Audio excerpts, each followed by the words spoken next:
The stranger in row 15. The lights inside the grand old theater dimmed slowly. Excitement hummed in the air as the Broadway audience leaned forward, eyes locked on the velvet curtain.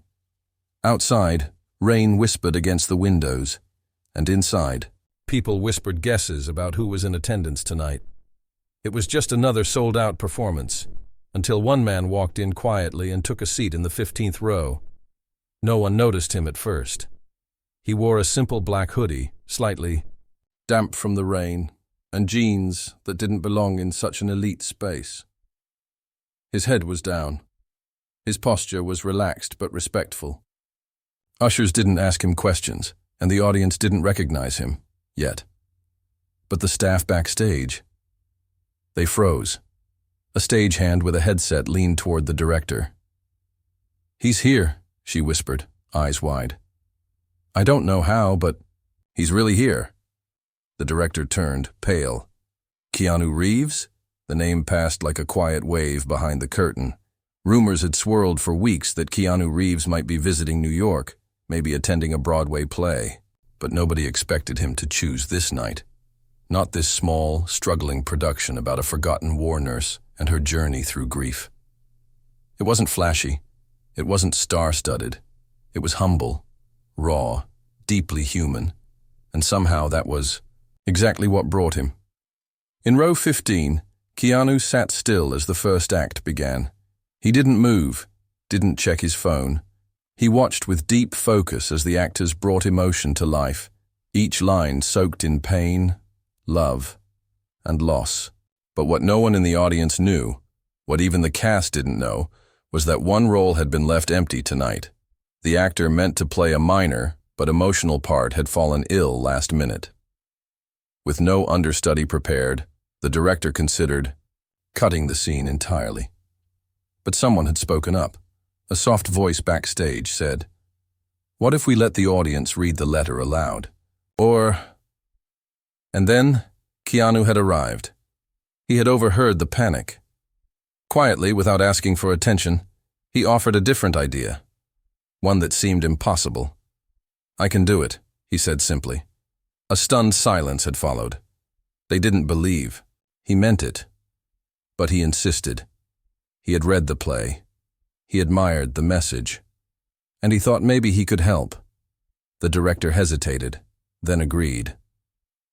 So there he was, waiting in the wings, ready to go on stage in a part he had never rehearsed, for a play he had never performed, the role.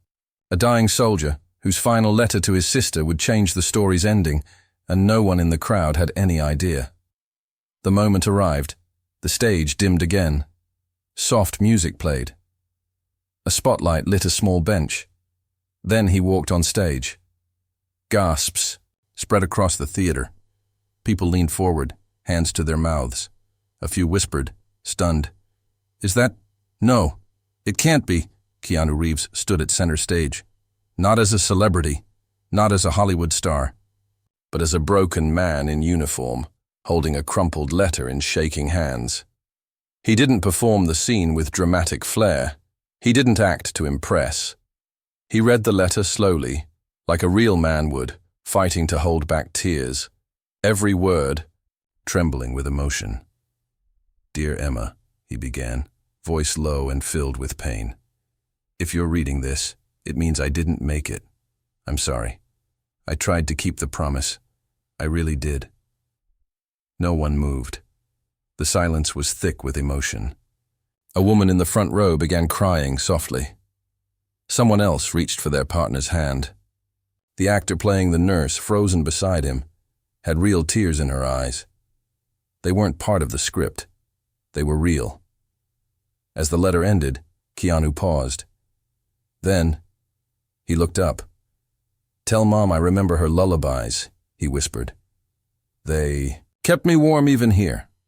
A single tear slid down his cheek. The lights dimmed to black. The audience exploded into applause. People stood, clapping harder than they had all evening. But by the time the curtain rose again, Keanu was gone. He had vanished backstage, not waiting for credit, not looking for fame. Just as quietly as he came in, he left. The cast found him. near the back door, putting on his hoodie again. The young actress who played the nurse stopped him. "Why did you do that?" she asked softly. Keanu looked at her, eyes gentle. "Because the story mattered," he said. "And sometimes showing up is the best way to say thank you." Then he walked out into the rainy night. What happened next was something no one could have predicted. Whispers in the rain the next morning, New York woke up to something strange. A few blurry photos started circulating on social media. They showed a man in a hoodie stepping onto a stage. Others captured him backstage, surrounded by stunned cast members. People didn't believe it at first. "That's not him," someone commented. "It's a look-alike," another said. "Keanu wouldn't just walk into a random play and perform, right?" But the people who were there knew the truth. They started sharing their stories. Audience members, ushers, crew members. Even the barista from the small coffee cart outside the theater spoke up. "He bought a black coffee. No sugar. Tipped me $20. I thought he looked familiar," the barista posted. As the hours passed, the truth began to spread. Keanu Reeves had not only watched the small Broadway production, he had stepped onto the stage and delivered a performance that left the audience in tears. The theater's official page didn't mention him by name. They simply posted, "Last night, something beautiful happened. Someone reminded us what kindness, humility, and love for storytelling really mean. Thank you, whoever you are." By midday, the internet had exploded. The story reached major news outlets. They tried calling the theater, but the staff kept silent. They didn't want to turn the moment into a spectacle. It wasn't about fame. It was about something deeper. Meanwhile, in a small diner not far from the theater, Keanu Reeves sat in a corner booth. He was alone, reading a worn paperback novel and sipping soup. He had no idea how much noise he had caused, or maybe he did, but he chose not to care. The waitress recognized him.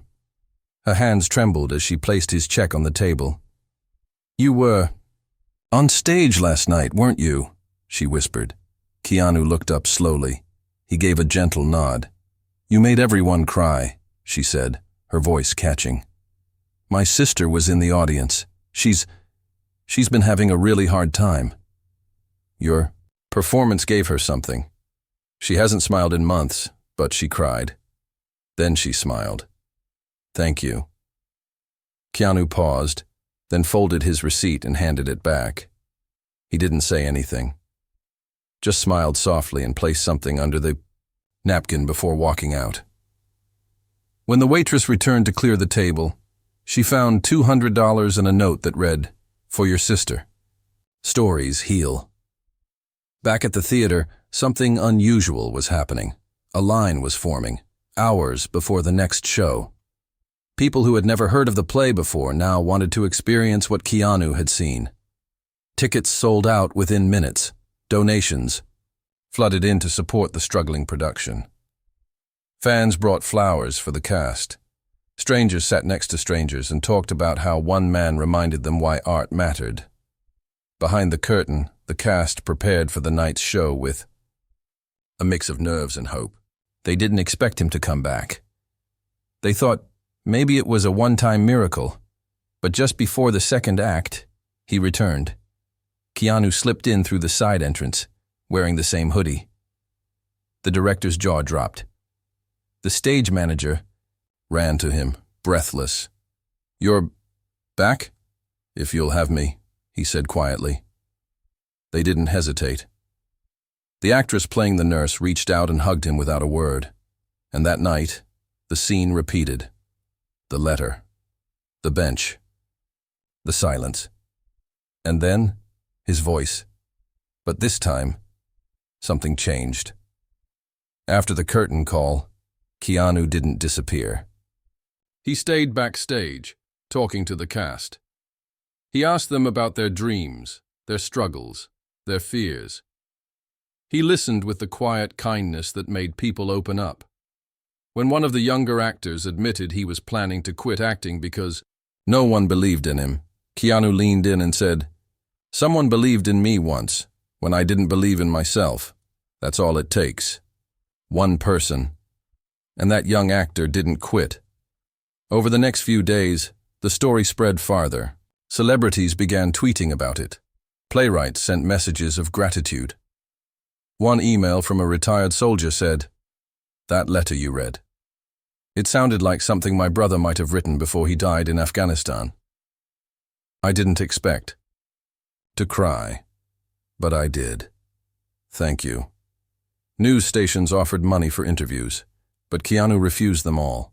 He didn't want to explain. He didn't want the focus to shift. This wasn't about him. It was about why people need stories that touch the soul. And then, on the fifth night, something happened that no one saw coming. Keanu arrived early. He wasn't alone. Walking beside him was a quiet, older woman with silver hair and a cane. Her eyes were kind. She held his arm gently. The cast watched from behind the curtain, confused. The director asked, "Is that your mother?" Keanu smiled. "No, but she played mine once, in my first ever school play. She came all the way from Canada to see this one. Said she wanted to see me die on stage again." The cast laughed. The old woman smiled, then whispered, "You're better at it now." Keanu nodded, eyes soft. "I had to live a little first." That night, when he read the letter on stage, there was something extra in his voice. Something deeper. The audience felt it too. It was no longer just a performance. It was a message from a man who had lived through quiet heartbreaks and found strength in silence. And somewhere in the dark, the woman who first believed in him wiped her eyes with a trembling hand. What followed after that night would make Broadway history. The night everything changed. It was Friday evening when the line for the theater curved around the block. People had flown in from other states. They held signs that said things like, "We believe in stories," and "Thank you, Keanu." Some weren't even there to watch the play. They just wanted to be near something real, something honest. The theater, once half empty and almost forgotten, had become the heart of the city in just a few days. Inside, the backstage felt electric. Keanu was already in costume. The nurse actress, Lena, smiled as she adjusted her coat in the mirror. Her voice trembled slightly. "I never thought I'd perform with someone like him," she said to the young actor beside her. "But more than that, I never thought someone like him would care." The young actor nodded, remembering Keanu's quiet words from earlier in the week. One person believing is enough. The show began as usual, and the first act passed like it always did. But something was different in the air. The cast could feel it, and they were right. When the curtain rose for the second act, and Keanu walked on stage again, the audience didn't gasp this time. They stood, not clapping, not cheering, just silently rising to their feet as he entered, like soldiers saluting a comrade. He froze for a moment, unsure, then gave a small nod, and the audience sat quietly. He delivered the letter again, slower this time, deeper, like every word carried a secret weight. "Dear Emma, I'm not afraid of dying. I'm only afraid you'll forget who I was. But if you remember me with love, then I'll still be alive somewhere." His voice cracked on the last line, and then he did something he hadn't done before. He looked straight at the audience, eyes filled with quiet pain, and he whispered, "We all leave something behind." When the curtain dropped, the audience stayed, seated. No one rushed to leave. Even after the lights came back on, many just sat there, silently wiping tears. But backstage, chaos was starting. A man in a suit with a headset was waiting near the exit. He wasn't part of the crew. Lena spotted him first. "You work for the Tonys?" she asked. He gave a small smile. "I do, and I've seen a lot of performances. But this This is something else. He wasn't the only one. 3 more producers showed up that night, one from London's West End, one from a major studio, and one older woman with glasses who only said, "I've been in theater 40 years.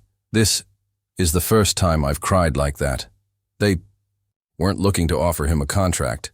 They weren't trying to get him to do movies. They just wanted to shake his hand. But Keanu wasn't backstage. He had left again, quietly. This time, he walked down the rainy street, pulling up his hood. He found a bench and sat, looking at the night sky. Someone joined him. It was Lena. She didn't say anything for a while, just sat beside him. Finally, she said, "You could be anywhere. Why here?" Keanu looked at her, because people here still believe in stories that don't need explosions, that don't need to sell tickets with special effects. Just hearts. Just truth. She smiled softly. "You changed all of us." He shook his head. "No. I just reminded you what you already had." They sat in silence again. Then Lena said something she hadn't dared before. "You're carrying something, aren't you?" Keanu didn't answer at first. Then quietly he said, "A friend of mine, a real soldier, wrote a letter once. Never got to send it." Lena turned, eyes wide. "The letter in the play?" she whispered. Keanu nodded slowly. "I changed some words, but most of it was his." Tears filled her eyes. "He was your friend?" "Like a brother," he said. "He died saving someone else. Never talked about fear. Never talked about medals. Only talked about his sister. And love." The silence grew heavy. Lena reached out and gently held his hand. "You're honoring him every night," she said. He didn't answer, but the way his fingers tightened around hers told her everything. The next morning, the cast arrived at the theater to a surprise. Flowers were piled at the front door, handwritten letters, thank you notes, photos of loved ones, mothers, sons, siblings, who had served, who had passed, who had suffered. Strangers had left candles, poems, medals, dog tags. One letter, pinned to the wall, read, "I never knew my father, but watching your show made me feel like I met him." Inside the theater, Lena found something else. Sitting on her dressing table was a folded piece of paper. She opened it. "For you. Because you remind people they are still loved. Never stop." It wasn't signed, but she knew it was him. And that evening, he didn't come back. Not at curtain, not during intermission. The cast waited. So did the audience. The director paced nervously. "Maybe something happened," she whispered. "Should we cancel the second act?" But just as they were about to go on without him, a text came through. "I'm here. But tonight, the soldier's words are yours."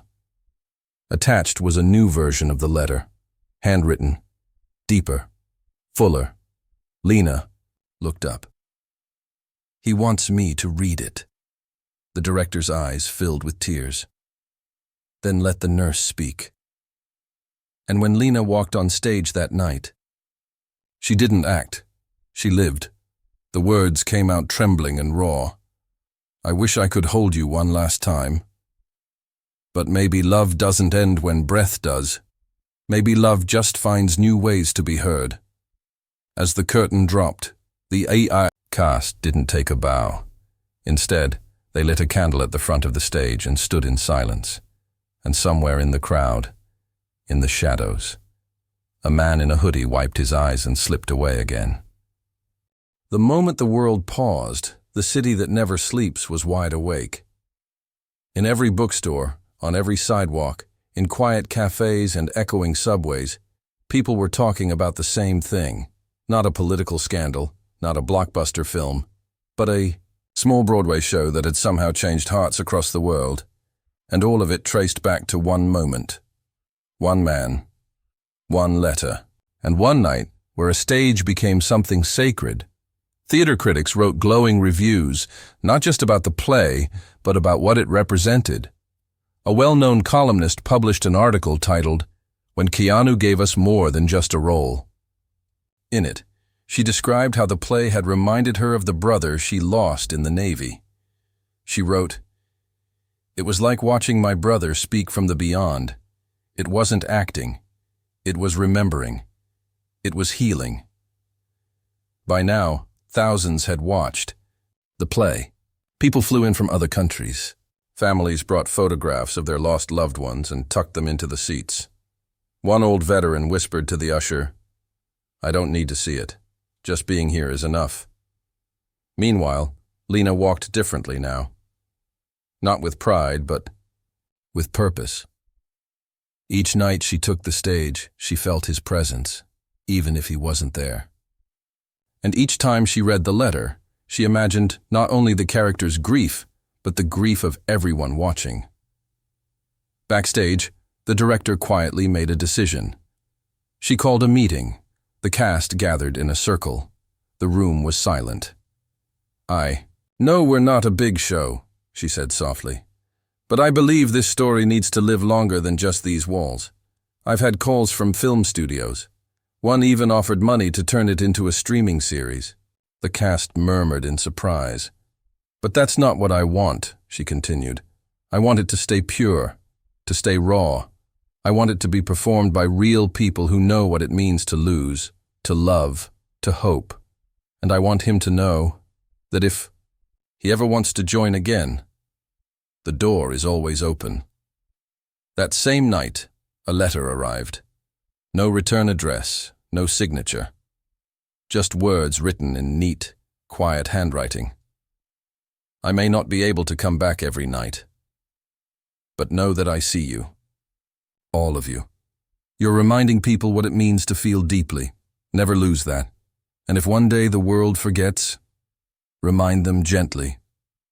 Lena folded the letter carefully and slipped it into her coat. But something else was happening beyond the theater. In a small high school auditorium in Nebraska, a drama teacher played a clip of Lena's performance, just the voice recording for his students. When the lights came on, a boy in the front row had tears on his cheeks. "My sister's overseas," he said quietly. "I'm going to send her that monologue. She needs to hear it."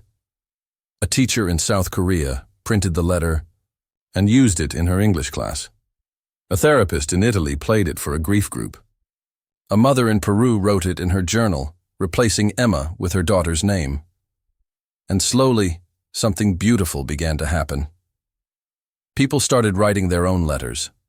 To lost parents, to fallen friends, to children they never got, to hold.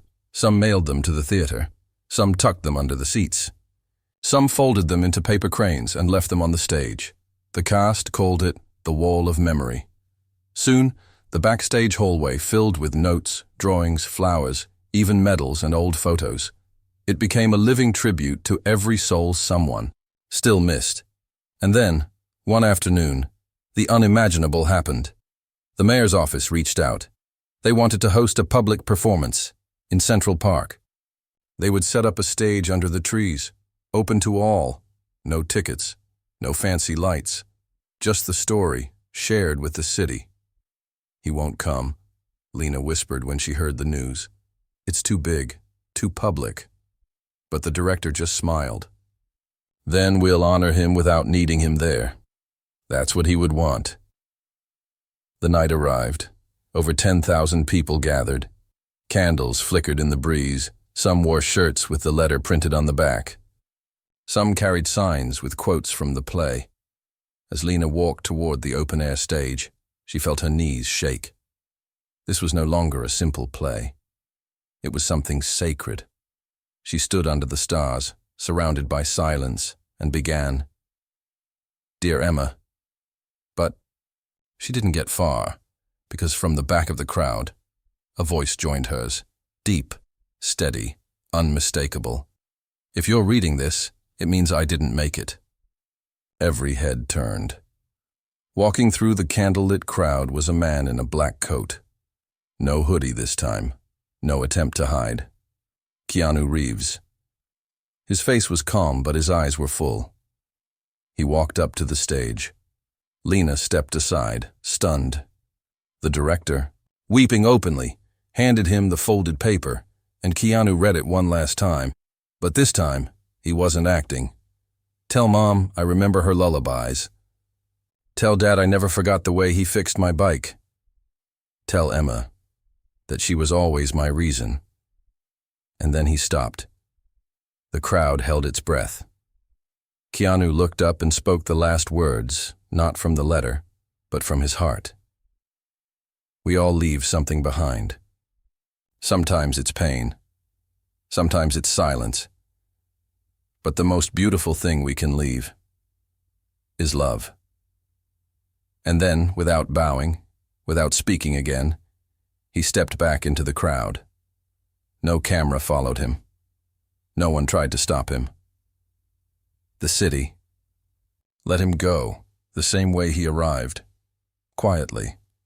But that moment, that performance, it echoed through millions of hearts like a hymn. The voice behind the silence. 3 days passed after the unforgettable night in Central Park. News channels played the scene on loop. Not for the fame, not for clicks, but because people needed to feel something real, something honest. Schools, churches, hospitals, everywhere, people talked about the moment Keanu Reeves walked through the crowd and gave a voice to grief, love, and memory. Yet Keanu had disappeared again. This time, not even Lena heard from him. No messages, no letters, nothing. But what happened next wasn't about him. It started with a single message posted online. A woman named Danny, with a profile picture of an old military photo, wrote, "My brother wrote a letter like that, almost word for word. He never got to send it. I didn't even know he'd written it until someone from his unit mailed it to me years later. When Keanu read that letter, I felt like my brother had come back to life." The post went viral. People asked her questions. Was it real? Could she share it? She didn't answer. Instead, she got on a train to New York. The theater was closed that day. The cast was resting, but Lena happened to be there, sitting on the edge of the dark stage, flipping through old notes and fan letters. The candles had burned low. The flowers were fading, but the spirit of the story still hung in the air. When Danny walked in, Lena looked up. She saw the woman's tired eyes, the photo clutched in her hand. "You're from the Post?" Lena asked. Danny nodded. Her voice was soft. "My brother's name was Joel, private first class. He died in 2006. She held out a folded piece of paper. "This is the real letter." Lena took it with trembling hands. She read it slowly, breath catching. It wasn't identical, but it was close, heartbreakingly close. The rhythm, the words, the hope woven through fear, the love for a sister, the acceptance of death. Danny wiped her eyes. "I don't know how he got it, or if someone shared it without telling me. Maybe it reached him through someone Joel knew. I don't care. All I know is that he honored it. He honored Joel." Lena stood. She held Danny's hand and looked her in the eyes. "Would you like to read it on stage?" she asked gently. Danny gasped. "Me? Yes. Not as a performance. Just as a sister." And so, the next night, the theater opened not for a play, but for a remembrance. They didn't sell tickets. They didn't advertise. They simply lit candles, played soft music, and invited everyone who had ever written a letter, lost someone, or needed to say goodbye. Danny stood on stage, her voice shaking. "This is Joel's letter," she said. "I never got to hear him say these words. But maybe it's time I finally read them out loud." And she did. The room listened in complete stillness. People wept quietly. Hands held hands. Even those who didn't know Joel felt his presence. When she finished, she looked toward the front row, and her breath caught. Keanu was there, not in a hoodie, not hidden. He was sitting tall, hands folded, eyes glassy. After the event, he approached her. "I didn't know it was real," he said quietly. "A soldier I once met. He showed me a copy years ago. Said it was passed down from a friend. I never knew the name, just the words." Danny smiled through tears. "Maybe Joel was meant to be heard. Through you. Through them. Through all of us." Keanu nodded. He was. And then he reached into his coat pocket and pulled out a chain. It was a dog tag. Joel's name was engraved on it. "Someone left this on my seat the night of the first performance," he whispered. "I didn't know who it belonged to. Now I do." Danny held the tag in her hand like it was made of gold. "Thank you," she whispered. Keanu looked around at the room. The candles, the letters, the faces glowing with love. And then said something that stopped Lena cold. "I want to keep this alive." Lena stepped forward. "You mean the play?" Keanu shook his head. "I mean the letter, the story, the idea that we can speak to the ones we've lost, even if the world tells us we can't." "What if we gave everyone a place to do that?" A silence followed. Heavy, hopeful. "A project," he continued. "An online wall where anyone from anywhere can post a letter to someone they miss. No judgment, no rules, just voices, memories, healing." Danny nodded slowly. "A place to be heard." "Exactly," Keanu said. Lena's eyes shone. "What would we call it?" Keanu didn't think long. "We'll call it Dear Emma. For all the sisters, brothers, fathers, daughters, mothers, lovers, for all the people who still need to say goodbye." Within a week, the site launched. Dear Emma. Org people wrote from every corner of the world. "Dear Emma, I still wear your sweater when I miss you." "Dear Emma, I told the kids about you today." "Dear Emma, you would have laughed at my wedding dress." "Dear Emma, I forgive you. I finally do." The wall grew larger every day. Newspapers called it the digital cemetery of love. Therapists used it in healing sessions. Teachers used it in creative writing. Families sat together and wrote letters they never had the courage to say out loud. But behind it all, Keanu stayed in the background. No interviews, no speeches, no press, just a quiet man, logging in late at night, reading letter after letter, with tears in his eyes. And then one day, he posted his own. No signature, no title. Just a few simple lines. "Dear Joel, thank you for teaching me how to be brave. Thank you for trusting me with your words. We'll keep your story alive." A letter to the world. It had been 3 months since the night in Central Park. 3 months since the soft voice of a man known for action roles echoed through the hearts of strangers. 3 months since a real soldier's words, Private Joel's words, became a lighthouse for people drowning in silence, and the ripple was still growing.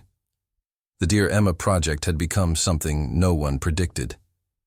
What started as one stage and one letter had become a movement.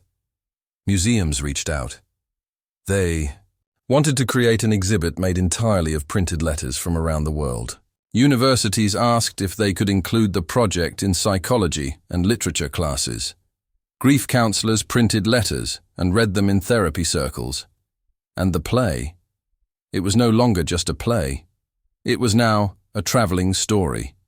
A simple stage, minimal lights, just actors and hearts. It moved city to city, school to school, even military bases. The actors performing it weren't all professionals anymore. Some were survivors, some were students. Some had once written their own Dear Emma letters, and still. Keanu refused to step back into the spotlight. He watched quietly, guided gently, sent private notes to performers, donated silently. When someone offered to make a Hollywood film about the story, he said no. "Don't sell pain," he told them. "Honor it." He had done what he came to do. Remind people that silence doesn't mean absence, that memories are living things, and that sometimes healing begins not with loud speeches, but with quiet letters. But the world wasn't finished with him. One morning, Lena received a call from a woman named Camille. "I work at the United Nations," she said softly, "and we want to invite Keanu to speak, not as a celebrity, but as the person who helped give voices to millions." Lena hesitated. "He won't accept. He avoids stages like that." Camille replied gently, "This time it's not a speech. It's just a letter." Lena nodded slowly. "I'll ask him." When she met Keanu outside a bookstore, he was feeding pigeons and drinking coffee from a paper cup. He listened quietly as she explained, then smiled. "I won't speak," he said, "but I'll read." 2 weeks later, the assembly hall at the United Nations was filled. Delegates from every continent sat in silence. Not for war, not for policy, but for something rare, remembrance. Keanu stood at the podium wearing a plain black suit. No teleprompter, no prepared applause, just a single paper in his hand. He looked down, breathed in, and began. "Dear world." His voice was calm, low, filled with quiet power. "We don't always get to say goodbye. We don't always get to make things right, but we do get to remember, and remembering is a form of love. This story did not begin with me. It began with a young soldier, a sister, a letter, and a heart that broke in silence. I only passed it on, and now you have too." He paused, looked up. "We will all lose someone. But let us promise this to each other, that their stories won't fade, that their love won't vanish into silence. We will write, we will read, we will keep them alive in our letters, because love never leaves a blank page." The room stood, not in politeness, but in gratitude. He walked off the stage, not waving, not bowing, just folding the letter carefully and handing it to a young girl waiting by the steps. Her name was Mara. She had lost her brother in a school shooting. She had written the millionth. "Dear Emma" letter. He placed the paper in her hands. "It's your story now," he whispered, and that was the last time he appeared in public for a long while. But his story didn't end. The Dear Emma project was translated into 40 languages. A version was sent into space aboard a memory capsule, just in case someone, somewhere far away, ever needed to know what humans felt like when they remembered love. And in a small corner of the Broadway theater where it all began, a single light was left on every night, on the wall backstage, surrounded by old photographs, fading notes, and drawings from children. One framed page remained untouched. It was the original letter, the one that started everything. Beneath it, written in simple black ink, were just 5 words. "We remember. We always will."